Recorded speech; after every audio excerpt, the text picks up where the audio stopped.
Last ভিডিওতে আমি share করেছি আমরা কক্সবাজার এসেছি, আর আজকে শেয়ার করবো আমরা কোন হোটেলে ছিলাম অ্যান্ড আজকের ওয়েদারটা কেমন ছিল। সো আজকের ব্লগটা আমি এখান থেকে শুরু করছি যেখান থেকে শেষ করেছিলাম।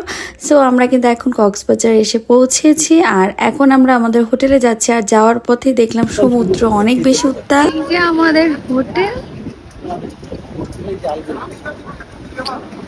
আর এই যে সমুদ্র।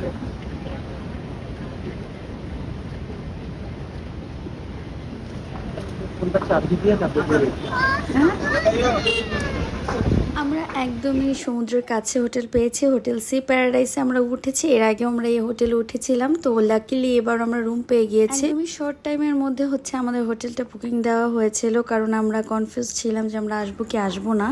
সো আমরা হোটেলটা আমাদের পছন্দ মতো পেয়ে গিয়েছি। আর এখন হচ্ছে আমাদের রুমে যাওয়ার আগে আমরা একটু ব্রেকফাস্ট করে নিব, কারণ আমাদের রুমে এখনও রেডি হতে একটু ঘন্টাখানেক সময় লাগবে, যেহেতু আমরা সকাল সকাল পৌঁছেছি। সো এটা হচ্ছে হোটেলের রেস্টুরেন্ট থেকে ভিউ, এত সুন্দর।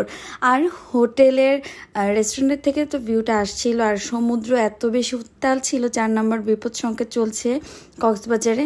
সো এত এত সুন্দর ওয়েদার আমি আগে কখনো পাইনি কক্সবাজারে। এই ফার্স্ট টাইম আমি এত সুন্দর একটা ওয়েদার পেয়েছি। আমরা তো সবসময় কক্সবাজার গেলেই মনে করি যে একদমই রোদে পুড়ে সানট্যান হবে, অনেক বেশি রোদ থাকবে, সব কিছু মিলে। এবার ওয়েদারটা একদমই এমন ছিল না, খুবই সুন্দর ওয়েদার ছিল।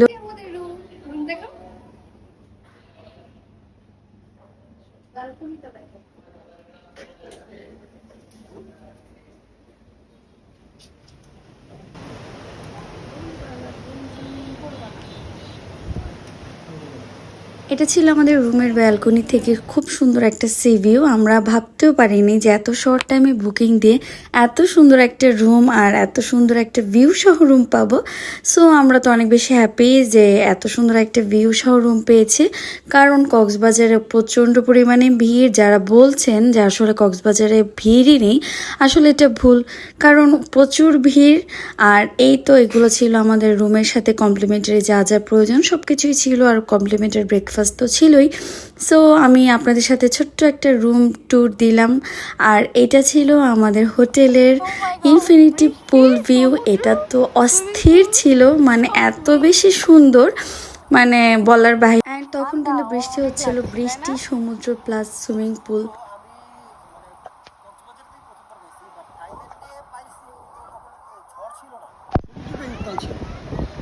আজকে তো পুরো ঝড় হচ্ছে, 3 নাম্বার চলছে বিপদ।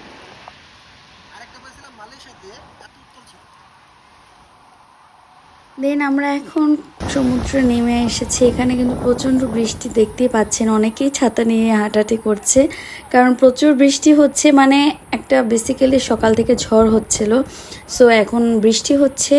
আর এই বৃষ্টির মধ্যেই আমরা সমুদ্রে নেমে পড়েছি। আমরা এই ওয়েদার যেহেতু কখনো পাইনি, সো আমরা এটা চিন্তা করছিলাম যে ওয়েদার আবার পাবো কি পাবো না, কারণ এটা আসলে সবসময় পাওয়া যায় না। কক্সবাজার আসলেই তো রোদ থাকে, একদমই মাথার উপর রোদ, আর কিছুই নেই। সো এত গরমের মধ্যে এত সুন্দর একটা ওয়েদার পাওয়া আসলে খুবই লাকিলি আমরা পেয়েছি, এটার জন্য আমরা অনেক বেশি হ্যাপি। আর এই তো অনেক বেশি এনজয় করছি, অনেক বেশি এনজয় করছি, কারণ আমার কাছে বিশেষ করে ওয়েদারটা খুবই সুন্দর একটা ওয়েদার, খুব মন মতো একটা ওয়েদার। অ্যান্ড আমার মেয়ে তো অনেক বেশি এনজয় করছিল, আর আমি ওর মাথাটা বেঁধে দিয়েছি, কারণ মাথাটা যেন না ভিজে। বৃষ্টির পানি মাথায় পড়লে বাচ্চাদের এভাবেই ঠান্ডা জ্বরের প্রবলেম হয়, আর যেহেতু ওয়েদারটা অনেক বেশি ঠান্ডা ছিল, এটার জন্য আমি ওর মাথাটা কভার করে দিয়েছি। আর ও তো অনেক বেশি এনজয় করছিল, বালু দিয়ে খেলা, এগুলো কিন্তু বাচ্চারা অনেক বেশি পছন্দ করে, বালু দিয়ে খেলা। সো ও বালু দিয়ে খেলছে।